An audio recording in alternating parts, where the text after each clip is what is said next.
Bonjour à tous et bienvenue dans cette nouvelle vidéo. Je suis Nico et vous êtes bien sur la chaîne de Global Fit Concept.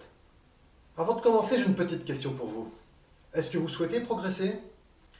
Est-ce que vous souhaitez améliorer vos performances et votre physique? Oui? Alors j'ai la solution pour vous. Aujourd'hui, on parle de cycle de progression.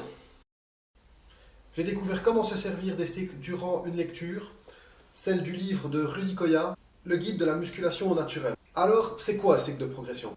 C'est chercher à atteindre un objectif en voulant progresser de manière continue et prévue à chaque séance. On peut s'en servir soit pour la force pure, soit pour l'hypertrophie.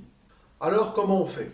Il existe 3 paramètres sur lesquels on peut jouer. Soit le temps de récupération, soit la charge soulevée, soit le nombre de répétitions. Si vous choisissez d'augmenter la charge lors de chaque entraînement, il faudra alors augmenter cette charge par très petite quantité. C'est pourquoi personnellement j'ai acheté ces mini-disques. Comme ici on peut voir celui de 0,25, 0,5, 0,75 et 1 kg.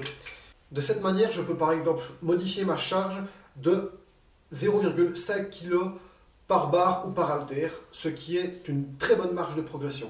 Pour vous montrer un exemple de l'augmentation de charge, on va par exemple prendre l'exercice du développé couché. Vous réalisez 3 fois 8 à 70 kg avec 2 minutes de temps de récupération. L'entraînement suivant, vous ferez 3 fois 8 à 71 kg avec 2 minutes de récupération par exemple. Ici, seul le paramètre charge aura été changé.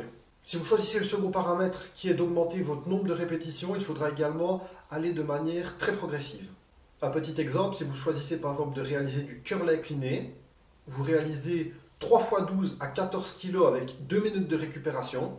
L'entraînement suivant ressemblera par exemple à 3 fois 13 à 14 kg avec toujours ces 2 minutes de récupération. Et lorsque vous réaliserez un certain nombre de répétitions élevées, vous pourrez alors diminuer le nombre de répétitions et augmenter la charge. Par exemple, vous réalisez des élévations latérales, vous êtes en début de cycle et vous réalisez 3 fois 15 à 8 kg. La fin du cycle pourra par exemple ressembler à 3 fois 30 avec ces mêmes 8 kg, le temps de repos n'ayant pas changé. Au début du cycle suivant, vous pourrez par exemple faire 3 fois 15 avec 10 kg par exemple, tout en ayant toujours le même temps de récupération. Si vous choisissez la dernière option qui est de changer le temps de récupération, un exercice pourra par exemple ressembler à un développé couché, 3 fois 10 à 70 kg avec 2 minutes de récupération, et l'entraînement suivant, le même développé couché à 3 fois 10 avec toujours ces 70 kg, mais avec 1 minute 45 de temps de récupération. Je trouve qu'il est peu pertinent de changer le temps de récupération si votre objectif est la force pure ou l'hypertrophie, étant donné qu'il faut un certain temps de récupération pour que vos stocks reviennent à la normale.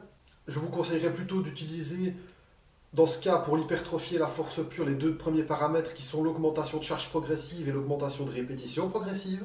Et je réserverai plus l'utilisation de la diminution du temps de récupération pour quelqu'un souhaitant améliorer son endurance. Pour qui sont ces cycles de progression? Personnellement, je conseille les cycles de progression à toute personne ayant déjà un bon petit niveau en musculation et qui voit ses performances soit stagner ou soit atteindre un palier. Je conseillerais d'abord aux débutants d'apprendre les mouvements de musculation, de savoir ressentir les muscles qui sont censés être travaillés durant cet exercice et d'arriver à un niveau, je dirais, intermédiaire en musculation pour penser à utiliser ce cycle de progression. Alors voilà, c'est déjà la fin de cette vidéo, j'espère qu'elle vous aura plu. Personnellement, depuis que j'utilise ces cycles de progression, mes performances ne cessent de s'améliorer et c'est quelque chose de très agréable. Si vous avez aimé la vidéo, n'hésitez pas à laisser un pouce bleu en bas de la vidéo. Également, si vous avez des remarques, des questions ou des commentaires, ça se passe en bas. Sur ce, je vous dis à la prochaine.